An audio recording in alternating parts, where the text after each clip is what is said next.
Today we're making apple slab pie. Slab pies are amazing because for the same amount of work that you put into a traditional pie, you get a lot more pie. It's 18 servings. I love slab pies because they just feed a ton of people and you can whip one up in no time. And it's like this big, delicious Pop-Tart. And it's also very impressive. Hi, I'm Nicole and welcome to my kitchen. So let's get started. The first thing we're going to do is make the crust. Crust is not hard to make. You shouldn't be intimidated by it, but there are a few things that we're going to need to remember as we're mixing up the crust. I'm taking a shortcut today. I'm using the food processor. You don't need a food processor. You can use a pastry blender.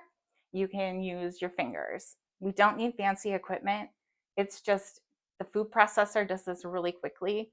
And we just want to make sure that we don't want to overmix the butter because the chunkier the butter, the flakier the crust. So let's get started. First, I'm going to measure out 3 3/4 cups of all-purpose flour.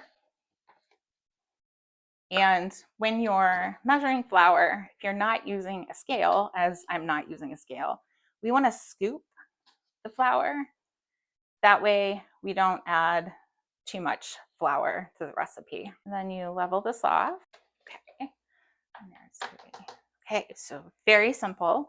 The next thing we're going to do is add 3/4 teaspoon of sea salt. Easy, right? Easy breezy. We're just going to give this a little pulse. Okay, the next thing that we need to add is our very cold butter. I'm going to cut up 3 sticks of very cold butter. It's unsalted.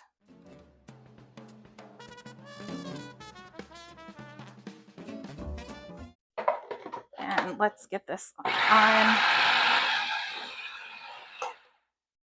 Now, to finish this, I'm going to take it out of the food processor. I don't want to mix the ice water in with the flour, butter, and salt in the food processor because there's a chance that it will overmix, and we don't want that to happen. This is the consistency that we want. The flour and the butter's still in pretty large hunks. It has so many really nice hunks of butter. So far, with our rules for pie crust, the first thing is we need very cold butter and we need ice cold water.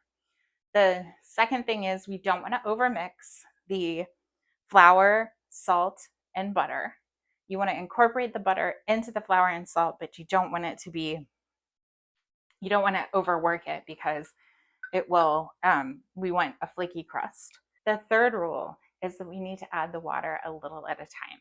So I have a cup of ice water here, but I have a tablespoon, and that's what I'm going to start adding. And I'm just going to add a few at a time. And I'm just going to work it into the mixture.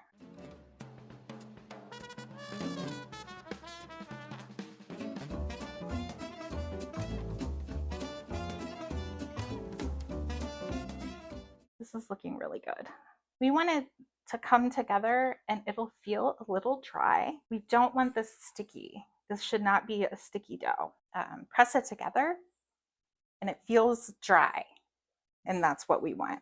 So I'm forming this into 2 different balls of dough, and then we are going to wrap this in plastic wrap and refrigerate it for at least 30 minutes. And in that time, we're going to prep the filling and wrap it up. Next, we'll do the filling while the dough is refrigerating. I have 3 pounds of Granny Smith apples, and we're going to need about 6 or 7 cups.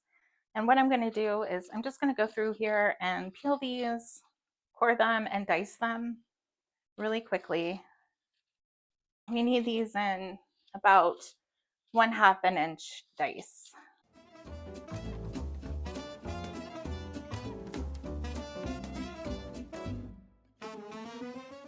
So we have our 7 cups of diced apple, and to this, I'm going to add a tablespoon of lemon juice,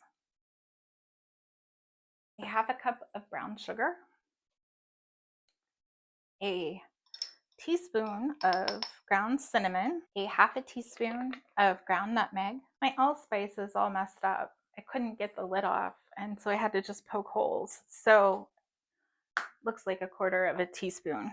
We also need 3 tablespoons of cornstarch. So the filling's really easy too. Just takes a little bit of time to get the ingredients together, but it's really not difficult. It's really quite easy. The next thing that we need to do is assemble our slab pie. So our dough has been refrigerating for 30 minutes. And I have this pastry mat that I find really helpful.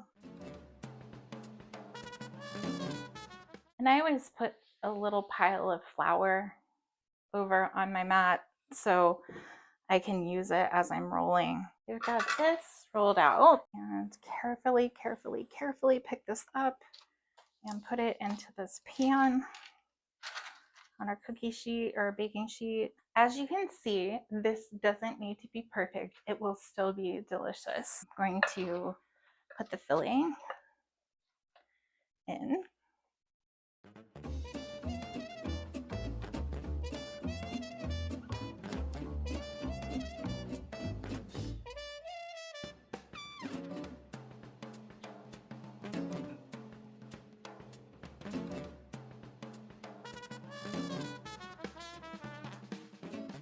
Carefully fold this to pick it up, and we're just going to move this over here, put this on top.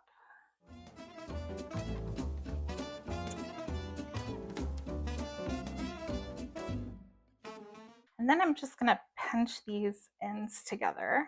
I always do a pinch crimp for these, for pies.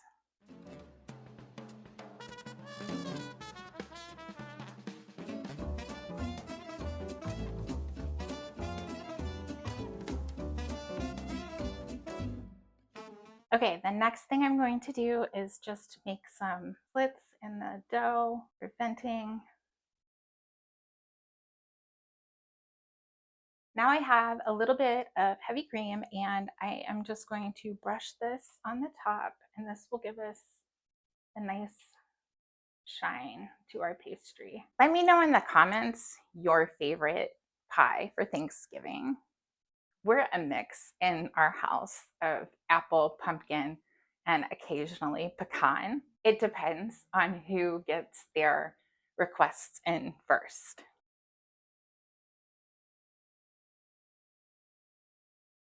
Right, this is ready to go in the oven. Okay, this looks absolutely delicious.